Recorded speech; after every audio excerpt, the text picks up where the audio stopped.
Okay, so welcome to Hare Krishna Valley. That was our meditation session. Sitting at this microphone, cooperating with us.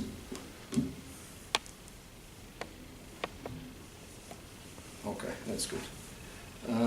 Does anyone have any questions that they would like to ask a member of the Hare Krishna movement about the meaning of life, the universe, everything? If anyone has anything that you would like to know about anything at all, we can try to answer some questions. If there's anything else. Yes, madam. How can you find happiness? How can you find happiness? Okay.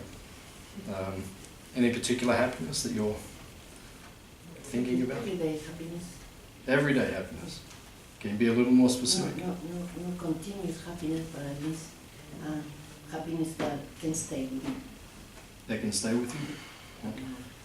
It's a nice question. How can we find happiness that can stay with you? Okay. So I think everyone in the world is looking for this, looking for the answer. Anyone here want to be happy all the time? Is anyone here happy all the time? No? So we need the answers to these questions. How do we become happy all the time? We have to understand there's two different types of happiness. That's the first point. One is spiritual happiness, one is material happiness. You can try to derive happiness from this material world which we're in. By the material world we mean the world which we find our soul placed in within this material body. We all have a material body, which is the body which we perceive and work through. But we understand we're not the body, we're the soul, we're the spirit which lies within the body. So there's a difference. I think everyone understands this point. It's pretty standard. So the problem in the world these days is that we are the soul, we're in this body, but we're trying to get happiness from the body as opposed to getting happiness from the soul.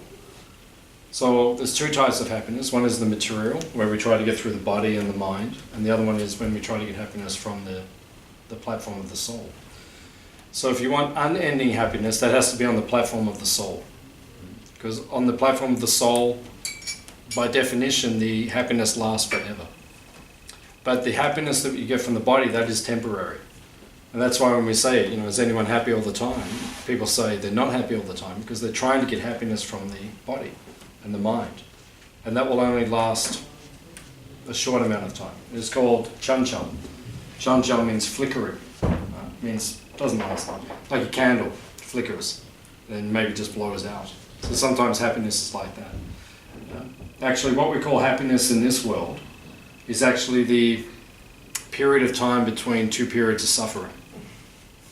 That's what we call happiness. So it's relief. Just like in the medieval times, sometimes they used to catch people, like in England, say about 500 years ago. So sometimes they would say, someone is a witch. So they would grab the person and they'd say, she's a witch. So one of the punishments they would give to what the people they call the witches, they would tie them to the end of the dunking stool, like a log, and then they would dunk them into the river, underwater. So then they tie it to the end and you push her underwater, and then you're underwater, you're tied up and you're drowning. And then after a minute or so, they'd lift you up, and then you breathe, and then back under again. So in this world, sometimes what we call happiness is just that period where we come up. We come up for a bit of time, and then bang, we're back down again. So sometimes it's like that in the material world. Does anyone know anyone can relate to this, what I'm speaking about here tonight? Yes. Yeah, I think everyone's nodding their head. Okay, so this happens to us in the material world. We suffer, and then when you get a little relief from the suffering, you say, oh, that's happiness. That's not really happiness, that's just relief from the suffering. Happiness is something that's on the platform of the soul. So the question is, how does the soul become happy? The soul becomes happy when the soul is connected to what we call the Supreme Soul. Or in our tradition, we say Krishna. So we believe that Krishna is the Supreme, or God, or he is a person. Have you ever thought about that? Who is the Supreme, or who is God? Or you ever thought about that, Kara? Yeah? come to any conclusions? Something way bigger than me. Some way bigger than you. Yep, that's 100% right. You get a free bowl of dessert today if you want, because your answer is correct. Yeah, very good. No. So then we just need to get definition as to who that person is, because obviously it's something much more powerful than us and like that. But in our tradition, that supreme entity is a person, just like we're all people. It's a person that we can relate to. And in our tradition, Krishna is a bluish cowherd boy. You see in all the pictures. He's a blue boy who plays with cows. And he rides horses sometimes too. Just so you're covered. Mainly, he's a cowherd boy. He likes to play with cows. So, when I became a Hare Krishna, 1989, and then I first met Krishna and understood who he was, then I was very attracted to that concept, that God is a cowherd boy. He just likes to wander with cows through the forest every day and has picnics with his friends next to the rivers. And there's no work there. You never have to carry any money, everything's free. It's kind of like staying at the Hare Krishna farm forever. You just go out with the cows, then you come back and lunch is there, and then you get a place to sleep, and it just works.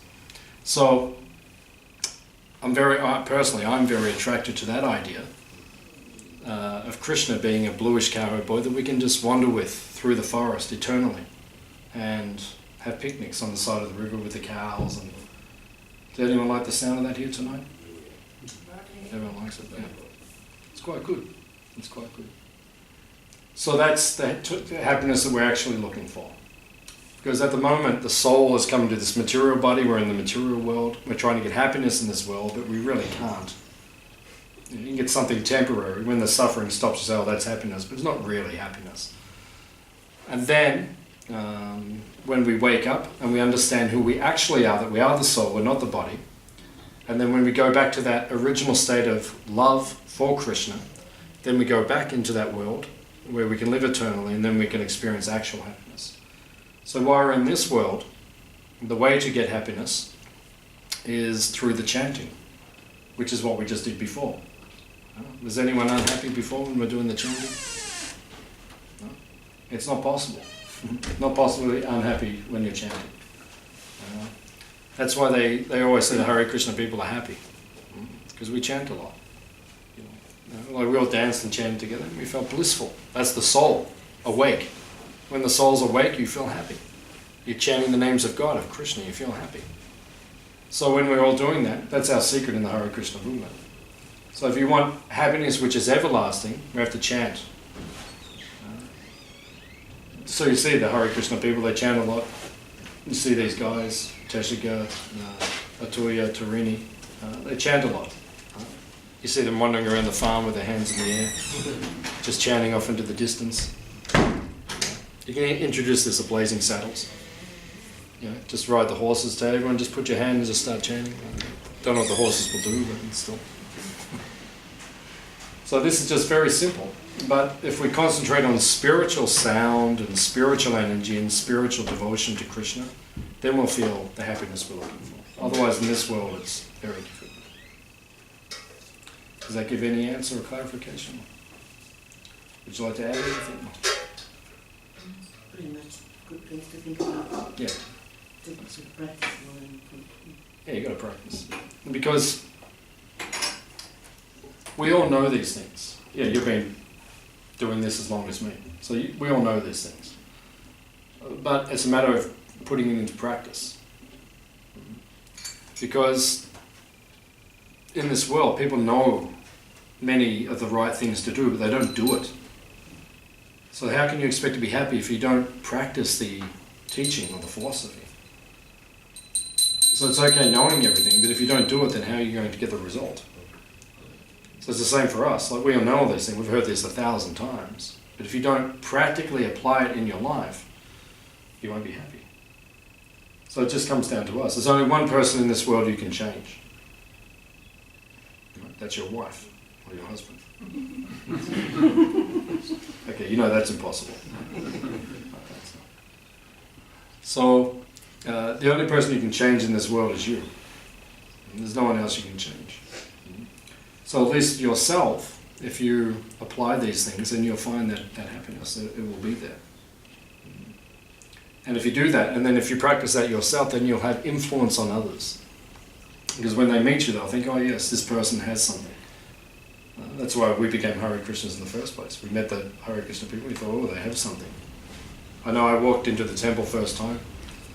I met Yadava Strayster and George, my good friend here. Back many years ago. And then when I saw these guys, I thought, I want to be like these guys. And they've got something, these guys. I keep coming back. And George saved my life. I just feel, I just do this to repay the debt.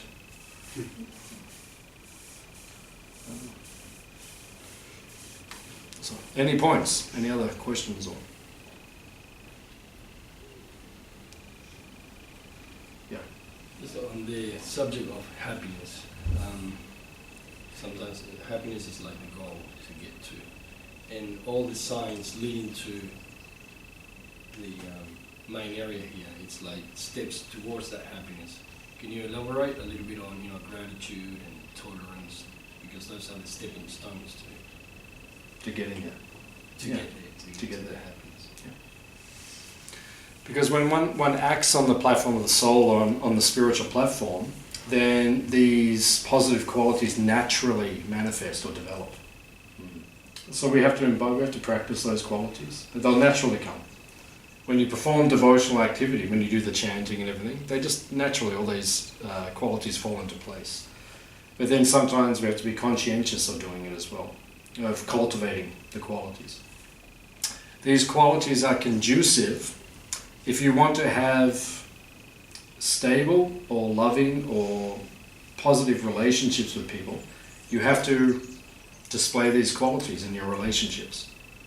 If you're interacting with people but you're not displaying these positive qualities that are written on as we drive in, there's 12 qualities there along the driveway. That's only 12, there's many more. But these are just 12 of the basic or important qualities that we chose to put up there. But as you drive in and you meditate on those qualities, if we practice those qualities when we relate to people, the relationships become very satisfying.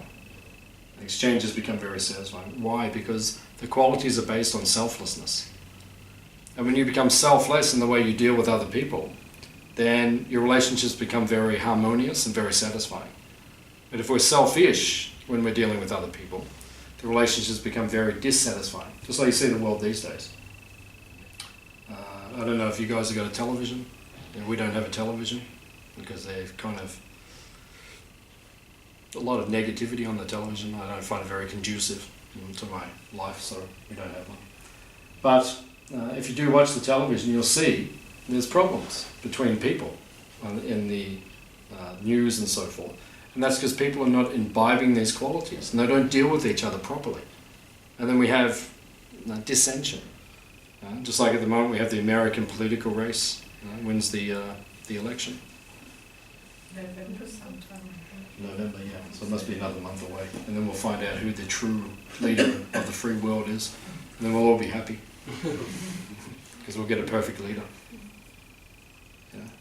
Either Hillary or Donald, I think.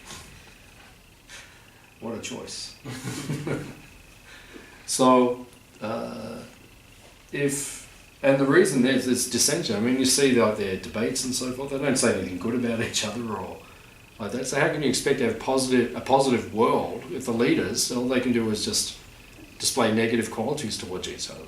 When we are together, we should be displaying positive qualities towards each other. We should be treating each other respectfully.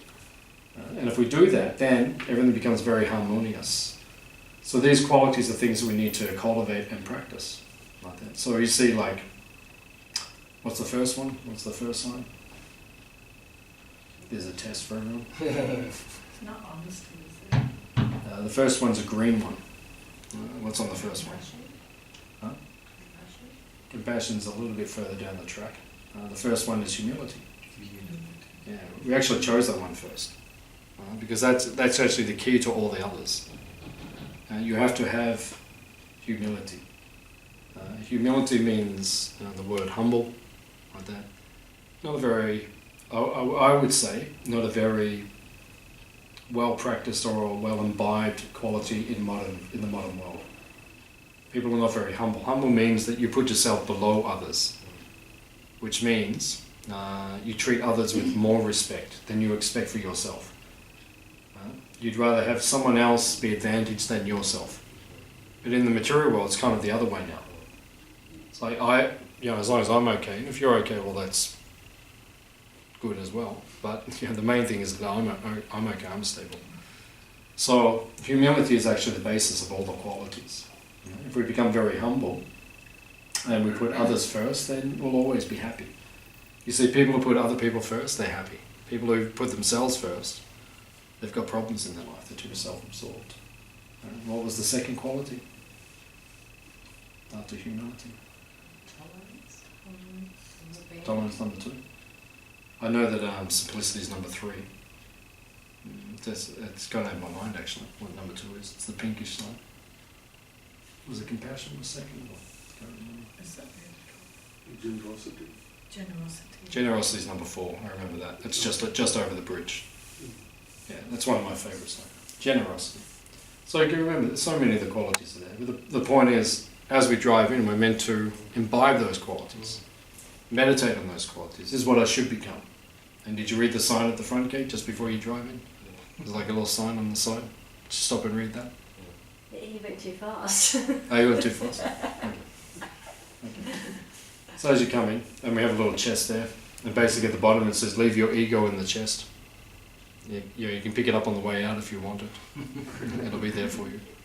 But when you come here, at least just give up your ego, at least if it's only for a few hours. Do that. Because if you carry ego in this world, you'll always be disturbed. You see people who are too much into their ego, they're always disturbed. All you have to do is just touch someone. And they go, oh my God, leave me alone. Or you just say just something slight, and they become completely disturbed. So at least here in Hare Krishna Valley, we try to be devoid of ego. Which means we try to treat everyone respectfully and treat the other people as if they are more important than ourselves. And if you're in that state of consciousness, free from ego, in the mood of being a servant, you'll always be happy. So that's what this spiritual domain is for. So to imbibe these good qualities. I can't remember all of them. I can't remember the order they're in as you come in. I did that, had them in my memory, but I've got a virus this week, so my mind's not. I can't remember it. But we should imbibe. That's the general principle. Do you want to add anything? No, Hare Krishna. Any other questions?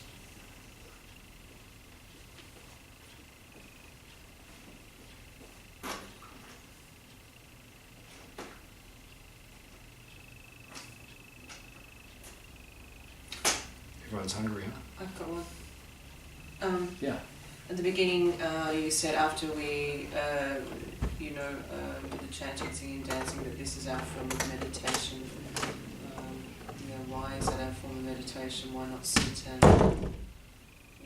do other forms of meditation that are practiced in different traditions? Whatnot? Yeah, that's good. So why do we choose this type of meditation? It's called mantra meditation. Very good. Anyone know this word mantra? You might have heard mantra. It's like a word that goes around these days. What does it mean, mantra? Man means the mind. Yeah, free the mind, very good. Man refers to, mana means the mind, and tra means to release. So mantra is a sound, vibration, which you meditate on to release the mind from the bodily conception and the ego, and to go to a higher level of consciousness, union with Krishna or God. So, why do we choose this form of meditation? The most popular form of meditation in the world these days is actually silent meditation. Where meditation for people just means just to be silent. Right? So what does that do? Why do people do that? Why do people do silent? Some peace, to get some Yeah. silence, peace. Yeah, because when the mind is silent, you become peaceful.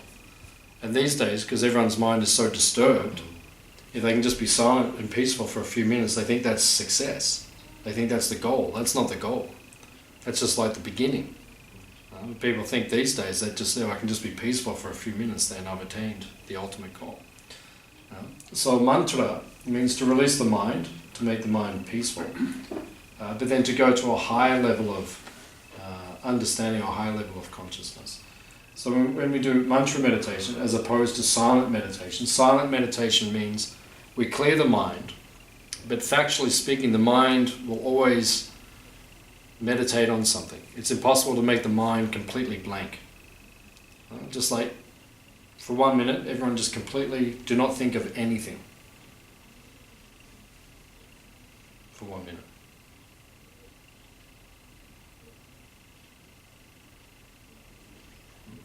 How are you going? It's not working. Because it can't. Your mind has to be attached to something or absorbed in something. Actually, the mind cannot negate. Negate means to release it or to totally give something up. The mind has to be attached to something at all times. Just like in your mind, can you release it so that you cannot think of anything? Or I'll give you another example. If we give the mind a negative instruction, we're friends on Facebook. Yes, we are. Hello. Kitty Klein. Yes. Yeah, Good memory. first time we've met. No, I've been here before. You've been here before. Okay, second time we've met. Yeah, nice to have you back. Thank you. Good to see you. So we see that the mind cannot accept a negative injunction. It's like if I tell you, do not think of a watermelon. Right? Think of anything else you want, but not a watermelon. Is it possible? What does your mind go to? Watermelon. So it's not possible. So to give the mind negation, or to say to the mind, do not think of particular thing, it's actually not possible. So therefore the mind needs positive injunction, or positive food. In other words, you can give the mind positive instruction, do this in a positive way, and the mind will accept that. So in our mantra meditation, instead of trying to clear the mind of everything, we put the mantra into the mind, and it's much easier for the mind to focus when it has something to focus upon. And these names, as we said, they're names of Krishna, names of God, and they're very powerful spiritual sound, pure sound. And when you meditate on that sound, that it lifts you to a higher level of consciousness. And that's why quite often people, they say to us, the Hare Krishna people always look happy. That's our job description. We have to be happy all the time. So how do we do that? How can you be happy all the time? You have to be absorbed in your chanting. That's why we do the chanting. That's actually why we're called the Hare Krishnas. Because technically we're not called the Hare Krishnas, we're called the International Society for Krishna Consciousness. But no one ever calls us that, everyone says the Hare Krishnas, because that's what we're famous for the chanting. Because the chanting lifts you to this higher level of consciousness. So, mantra meditation, as opposed to other meditation, very powerful, especially for this day and age. It's very difficult for people just to be silent meditation. It leads to peace and makes the mind tranquil. But to take it to a higher level of consciousness, that's very difficult, just through silent meditation, because your mind will want to latch onto something. So that's why we do that type of meditation. Thank you for that question. Thank you. Anything you'd like to add? Okay. Yes, sir. Just a similar thing to that. Can you stop mind on negative thoughts? Because those are the things which come first. Then you try to make yourself positive. You want to be positive. Like, why it is always that the negative things, they always come to you? There's two types of people in this world. There's the positive people, and there's the negative people. Or what's another way of describing that, or other words to describe it? I'm just trying to think other words. Glass half empty, glass half full. Yeah, glass half half empty. Optimist. That's the word I was looking for. Yeah, optimist and pessimist, like that. So there are optimists in this world and there are pessimists. Some people just naturally, because you said, why does the mind naturally just go to negative thoughts? But for some people, it just naturally goes to positive thoughts. I remember my grandmother, she passed away last year, she was just positive. Always say nice things about people, always be positive, always see the good in life. You know, even, I remember she, a few years ago before she passed away, she almost passed away. So then my mother said, you know, rang me and said, oh, she's going to pass away. So she put the phone next to her pillow and she spoke to me on the phone and she said, how are you, you mug? Yeah, Mum rang me and said, oh, she's about to die. She goes, how are you doing, you mug? Just positive, even like, you know, time of death. You know, so the doctor said you're going to die and she just said, hey, you know, just positive.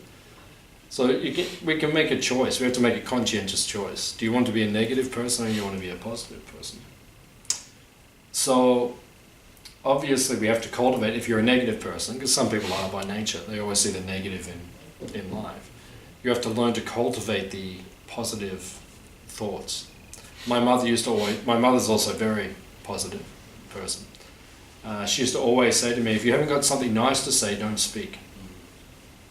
And now I say that to my daughter all the time. If you haven't got something nice to say, don't speak. But I don't have to say that to her very often, because she always says very nice things about everyone. Isn't that true, Sasha? Yeah. That's why she's got flowers in her hair, because she's positive. Hippie jive man girl. So, but that's the choice we have to make. We either say positive things or we say negative things. And similarly with our thought pattern, you can either think positively and cultivate positive thoughts, or you can cultivate negative thoughts. So in our tradition, in the Krishna conscious tradition, where we're trying to reunite with God, with Krishna, he is the emblem or the perfection of positivity. So in order to reach him, as we were saying about the positive qualities as you drive in along the driveway, then those same positive qualities and those same positive thoughts, they lead us towards him. So it's a cultivation of something we have to cultivate within ourselves. Learn to say encouraging things to people, learn to uplift people, learn to bring them closer to Krishna, closer to God. That's our purpose, that's our...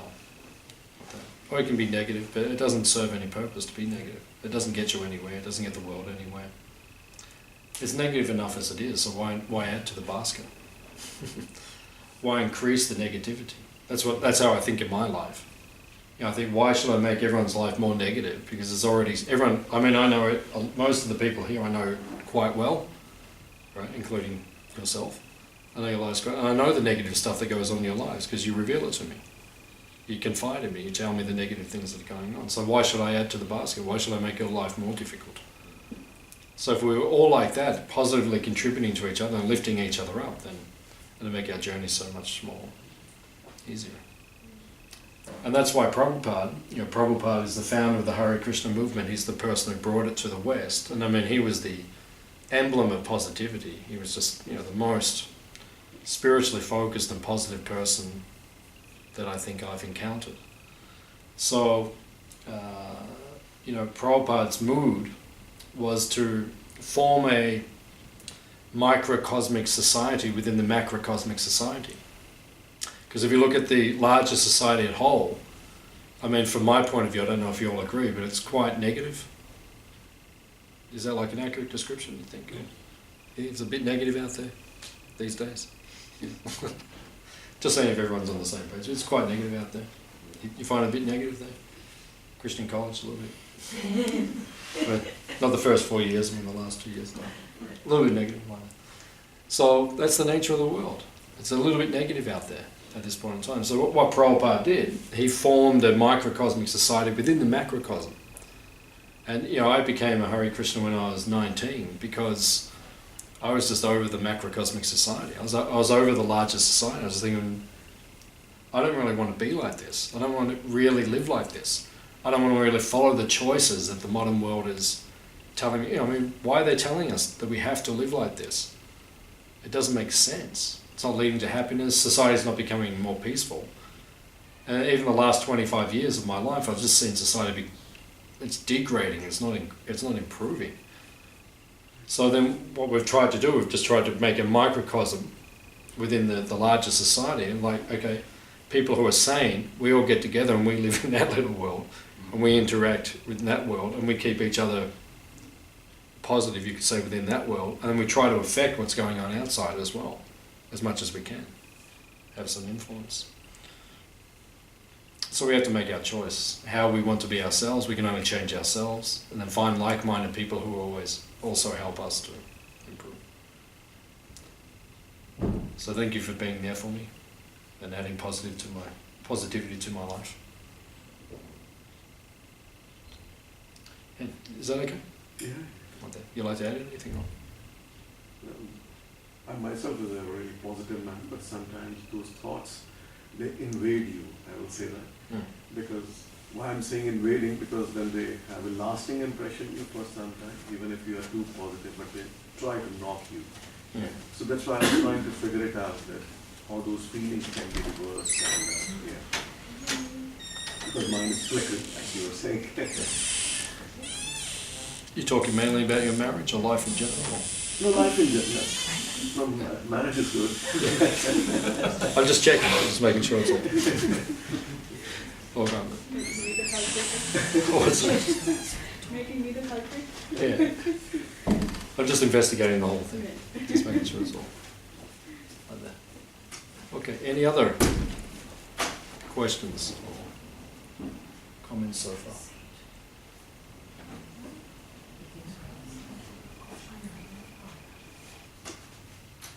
Welcome. Thanks for coming. Yes. Like, you said about giving positivity. What are some of the kind of practical ways that we can, say, enrich other people's lives with positivity? And in terms of incorporating it with Krishna consciousness as well? Yeah, what practical ways? Yep. Okay. So, as the Hare Krishna movement, what positive things do we try to give to society? I suppose we could say it like that. And even like as a whole, and then in one-on-one dealings as well.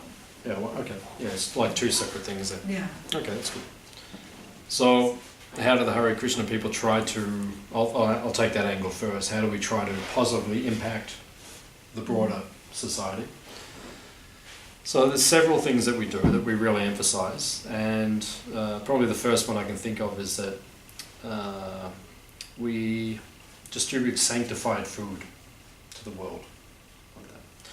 I found out only a few months ago, I didn't realize it myself, even though I've been a Hare Krishna for more than half my life, but I didn't realize that we're the biggest food relief agency in the world. We feed more people around the world daily than anyone else.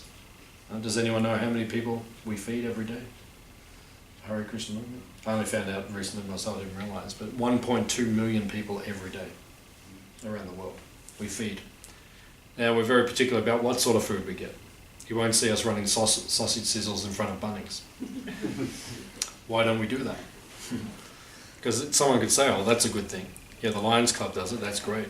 You know, they're nice old men and they're like, big smiles on their faces.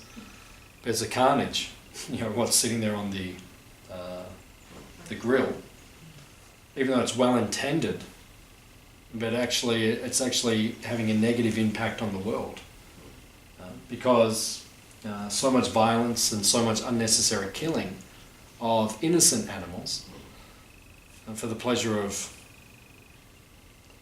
the Bunnings customers. So it's a negative impact. So the Hare Krishna movement, what we try to teach people is to have a lacto-vegetarian diet, to respect the animals, just like we're showing people. Next Sunday, we're having the festival of the cows. So we have cows here on our farm, and we're starting to milk our cows, but our cows live their whole life here on this farm, and without fear of slaughter. It's one of the only places in Australia where the cows can live their whole life and there's no fear. The next door neighbour, he's a beef farmer, and as we always tell people, these cows are always trying to jump over our fence because they know the difference. He had to fix the fence because his cows were always coming over. Because they know over here the grass is greener. They know it's safe over here because it is safe. Anywhere on this property, everyone is safe. There's no fear of violence.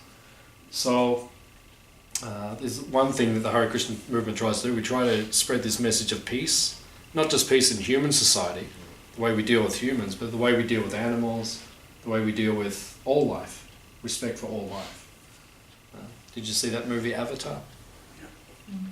Yeah. So James Cameron, he got most of those ideas from us. Like that. Because, all the guys in Avatar are all blue. Yeah, so he got that from us. We invented the blue people.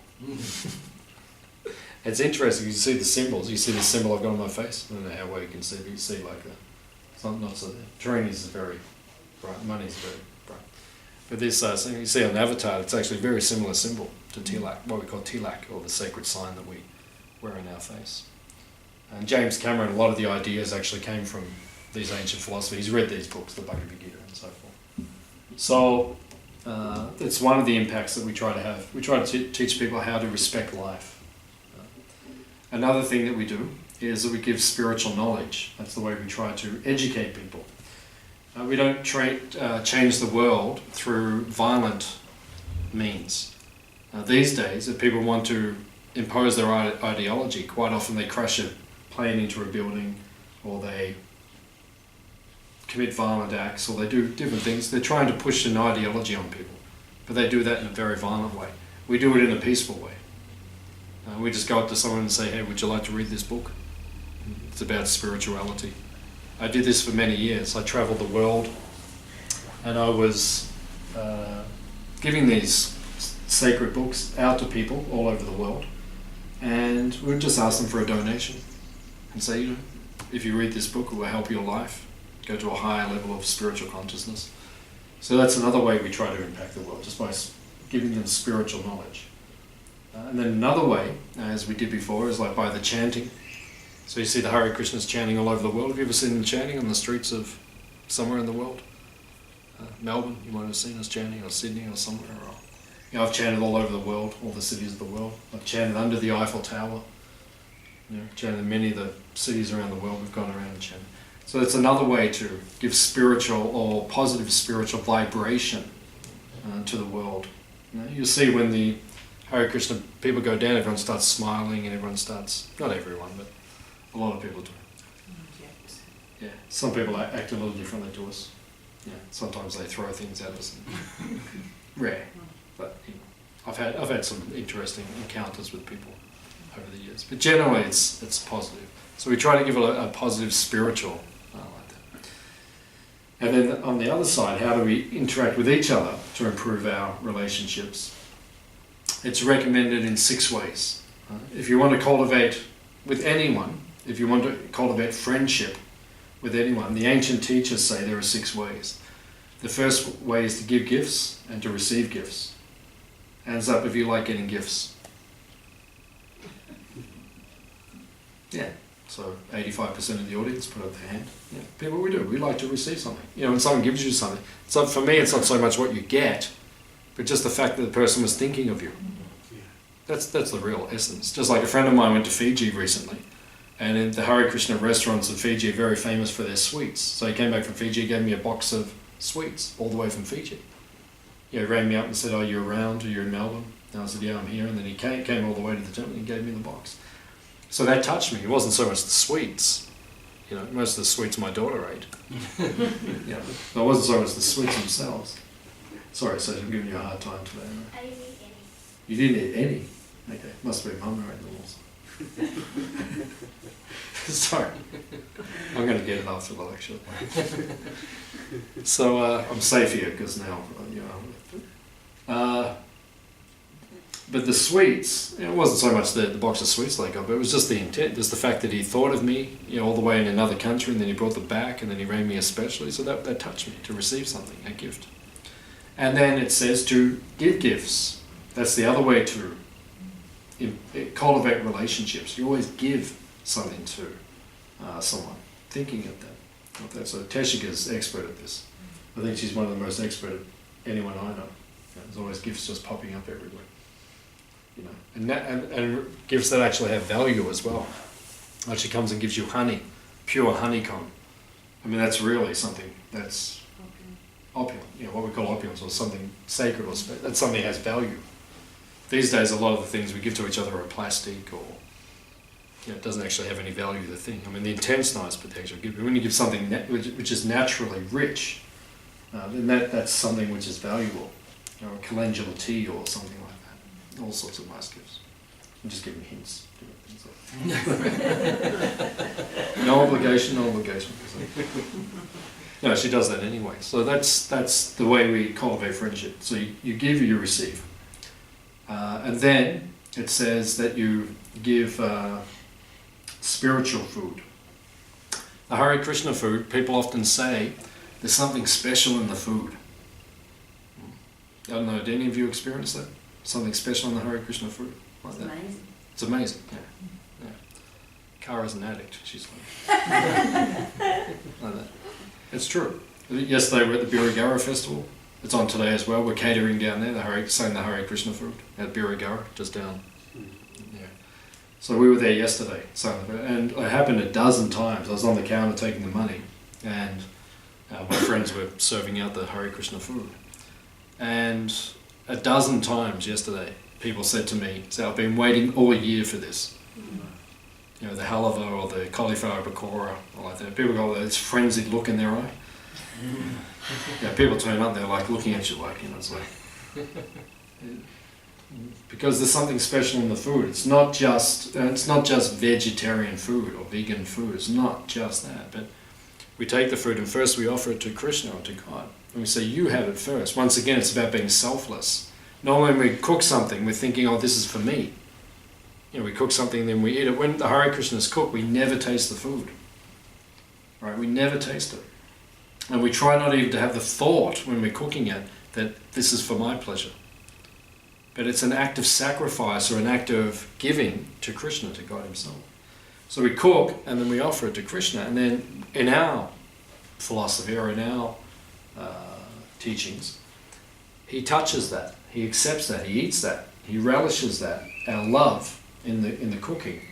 And then he blesses that, and then it's called Prasad or Prasadam in Sanskrit, which means something which is blessed. So then when you taste that, it has a spiritual energy because it's already touched the divine. So then when you taste it, you get... So that's the secret ingredient. Some people say to us, what's the secret ingredient in the Hare Krishna food? There's something you put in there. You know, like in the 70s when the Hare Krishnas first came out, we put turmeric in the food. You know, in the 70s, turmeric wasn't a very well-known thing in the West. So people used to think it was a mind-altering powder that we're putting into the food.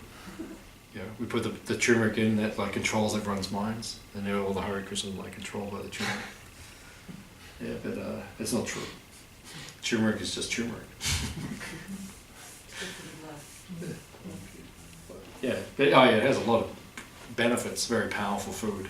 Now the West is catching on. Yeah, these things have been thousands of years in the East, in India. Now the West is catching. Now it's turmeric in everything. Now you have turmeric chai and turmeric smoothies and turmeric. They throw it in juices now. You know, it's in everything now, like that. And it's very powerful food. It purifies the blood. It's an anti-radical. It goes through and it picks up all the negative things. A friend of mine, a Hare Krishna friend of mine, he had a colonoscopy recently. And when they were doing the colonoscopy, everything was coming out yellow. Yeah, because we had so much turmeric. And the sweater. The doctor goes, what do you guys eat? He said, oh, we eat a lot of turmeric. He goes, oh, okay. There's like turmeric, like yellow coming out. So, but it's a purifier. It purifies the system and it picks up negative things and releases it in the system. So, but the secret ingredient is not the turmeric. The secret ingredient is the love and the devotion and the blessing from Krishna himself. So it says, if you want to make friends with someone, then give them some of this Hare Krishna food and receive some of this Hare Krishna food. Give it to someone and then receive it. And then that person will love you for the rest of their lives. I guarantee that. Like that. That's how we keep our relationship strong. We're always giving. And then the final thing, it says if you want to cultivate relationships, is reveal your mind in confidence and inquire confidentially. So that's how you become close to someone. You reveal your mind and you inquire confidentially, because most of the time these days people are very superficial. Relationships, interactions are very superficial. How are you doing? Oh, I'm suicidal. Oh, that's good.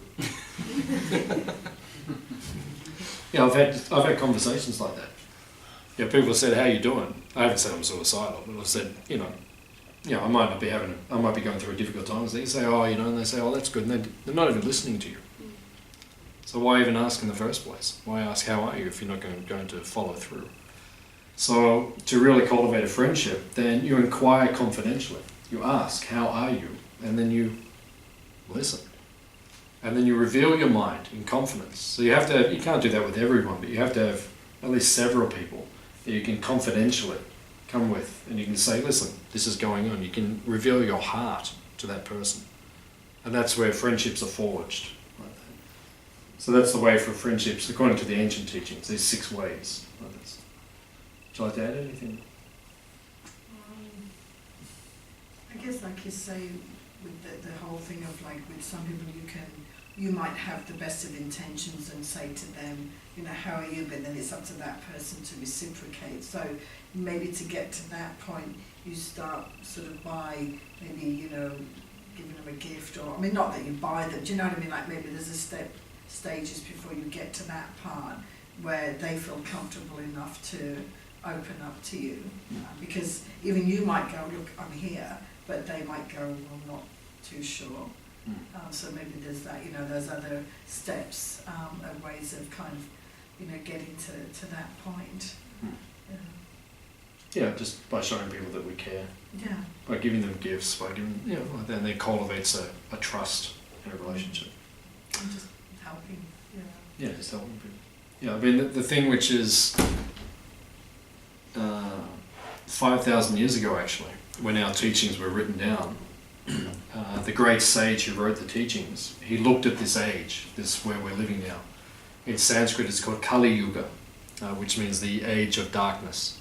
So 5,000 years ago, when they looked at the earth, what it was going to become like, they saw it becomes dark, which is pretty accurate. That's the way it's becoming, very dark. So when he looked at this sage, when he looked at the earth and the way it was becoming, or would become, he saw that the main quality which disappears within society is Shraddha. So Shraddha in Sanskrit means faith, or in English we would say trust. People don't trust anymore. We find it hard to trust people. We don't trust the leaders anymore. Do you trust the politician? I don't vote. You don't vote? Yeah, me either. I just paid my $20 for not voting. I haven't got a phone yet. Oh, good. I got off the register somewhere. That's good. Yeah, I didn't, for the first about 20 years of Hare Krishna, I didn't vote and they never followed me up. But then, because I get maintained by the Hare Krishna movement, then they started taxing me. Because they just maintain me. But then when I got on the tax system, I must have got in their thing, because now they send me a letter. So I had to pay $20 the other day, I had to go there, because I didn't vote, because I just think it's the whole thing's, if you give me someone to vote for, I'll vote. But I really can't see anyone who I'd vote for. Even DeMartini, he's the Greens leader. He lives just down the road here. He comes up here, he's a nice guy. But even some of their policies I don't fully agree, so I can't really put my heart. But I went to the post office and I paid the $20 fine, and then the guy took my money and he looked at me in disgust. You didn't vote? Didn't say anything, I just see the look in his eyes I was just looking at him well, if you give me someone to trust, I will vote. That's the point. We don't trust our leaders. We know that when they make their promises, they're going to break the promises. So what is that? What sort of world are we living in? It's like, me and George. Like, if George comes to me and he says, "Oh, this is," I say, "Yeah, no worries, George, no worries.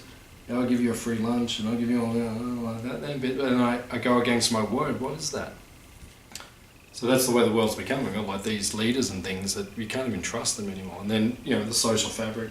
That's why I don't have a television, because you turn on the news every time, you just hear about, this person did this wrong and they did this to children, and that's all it's about these days. And it's just lack of trust within society. So the main thing which we're trying to cultivate or develop in society is genuine trust, where people can actually trust you. A society where you've got a group of individuals where we can genuinely trust. And I can say that in my life, in our Hare Krishna movement, it is like that. I can genuinely trust these people. Most of you. Okay, all of you. But no, it's true. We do have that trust that should be there. So, any other questions from anyone?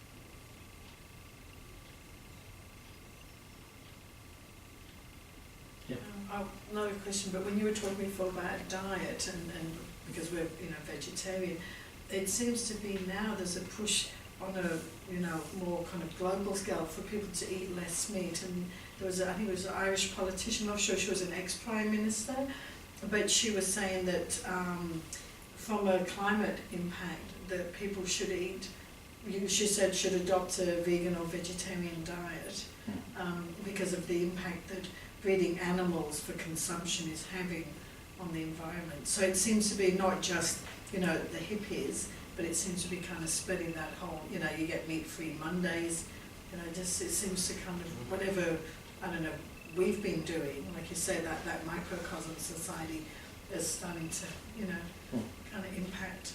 Yeah, affect the broader society. Yeah, the Chinese government, China's the most populated country on the earth. Was it 1.6 billion people, I think it is. So there's only 7 billion of us on the planet. So China's... It's almost a fifth, I think. Yeah, it's a fifth or nearly a quarter or a fifth of the earth are Chinese. And the government has said recently that